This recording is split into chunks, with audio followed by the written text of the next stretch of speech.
Kiam Luko naskiĝis, neniu suspektis ion ajn. 3,36 kilogramoj, 50 centimetrojn, la 13 kaj kvin.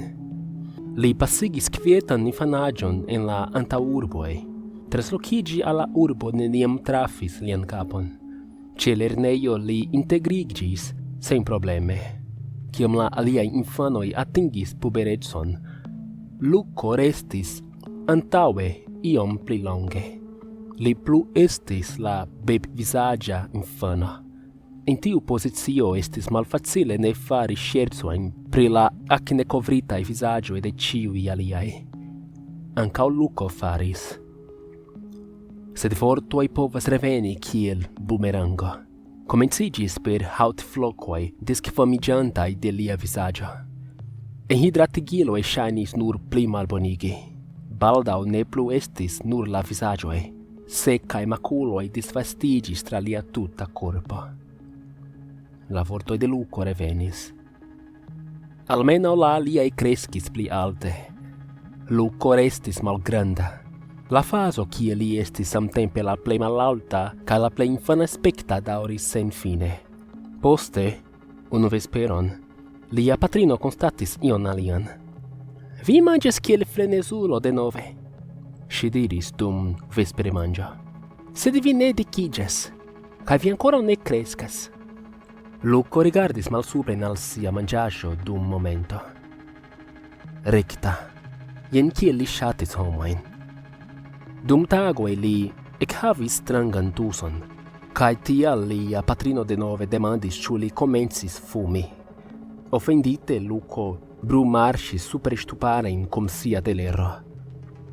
Fininte sian manĝaĵon, li falis en la kutiman postmanĝan letargion, pli frue ol normale.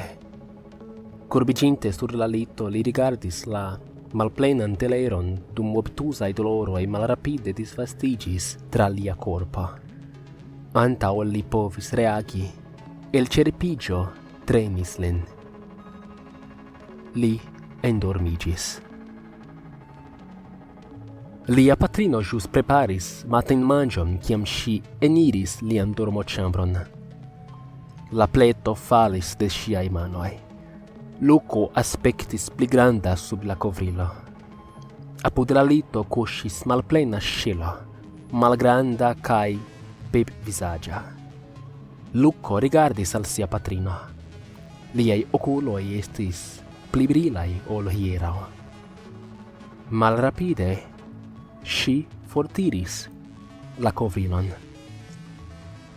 Li efektive kreskis. La sekaj makuloj malaperis. Mia knabo, ŝia patrino diris. Post kiam la ektimo foriris, Luko malrapide sidiĝis. Ĉu tio vere okazis? Kial estis malgranda Luko apud la lito? Li pensis pri la tarantulo de amiko. Dum la interparolo li subite konstatis ke li ne palpebrumis eĉ ne unufoje. Ekde la ŝelfalo, lia palpebrumado fariĝis regata, intensa. Lia malsato normaliĝis. La kuracistoj ne trovis klarigon. Ĉiuj koncernitaj estis devigitaj silenti.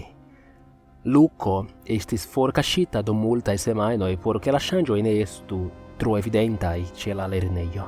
Nur kelkaj instruistoj estis informitaj. Krom la pli brilaj okuloj kaj la stranga palpebrumado, Luko ŝajnis fizike pli sana ol antaŭe. Sed la necerteco restis.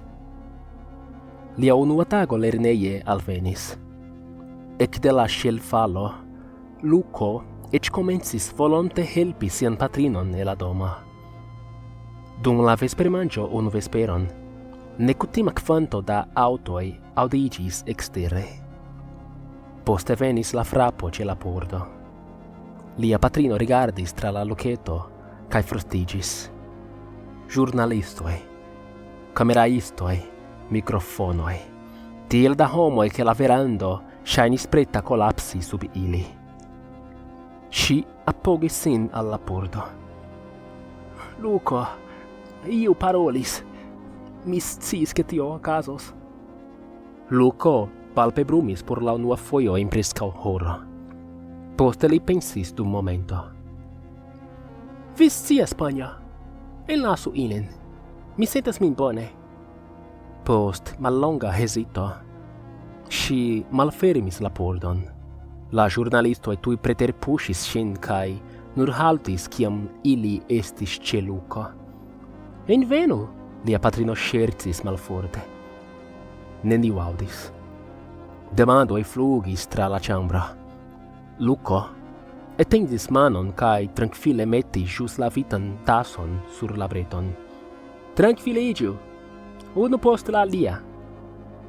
La ĉambro iomete silentiĝis. Mia nomo estas Luko, kaj mi naskiĝis normale. Li gestis al sia patrino por ke ŝi revenu al la kuirejo.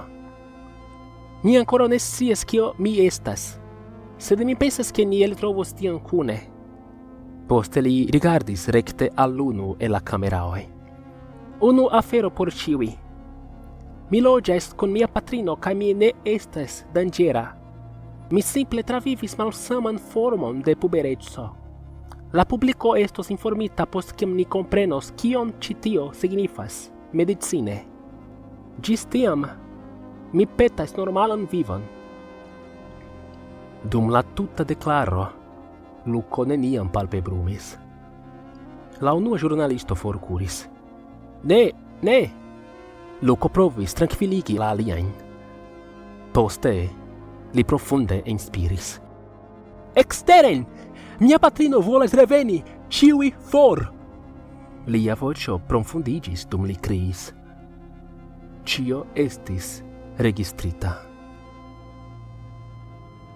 Dum la sekvaj 9 jaroj, Luko kaj lia patrino vivis preskaŭ kiel fuĝantoj. Ĉiujare Luko fariĝis pli fama. Fine estis nenie kie homoj ne konus lin.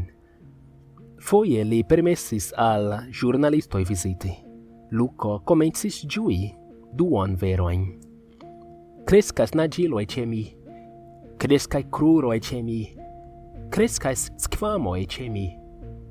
Mi ne plu palpebrumas. Fine ili estis en lando aliflanke de la mondo. Luko povis senti la sekvan ŝelfelon alproksimiĝi. Ankaŭ lia patrino povis vidi. Luko decidis ke la transformiĝo okazu publike. La atento fariĝis tro granda por eviti. La militforto sekurigis la areon je kilometroj. Luko paŝis sur la scenejon kaj mansfingis al la grandega homamaso. Multaj spektantoj povis vidi lin nur per binoklo. Voĉoj disvastiĝis tra la publiko. Naĝmanoj, flugiloj, okulegoj. Li devos esti 3 metrojn alta. Poste, Luko etendis siajn brakojn al la ĉielo kaj kolapsis. La militforto pretiĝis. Kio ajn eliros el la ŝelo estu kaptita. Poste ĉio okazis pli rapide ol atendite. Luko elglitis el sia antaŭa haŭto en unu sola movo. Estis neniu insekto, neniu monstro. Nur nuda viro mez-tridekjara. Mia knabo, lia patrino diris dum ŝi brakumis lin. La homamaso eksilentis. La militforto komencis retiriĝi. Disaj voĉoj eĥis tra la binokloj. Estas viro.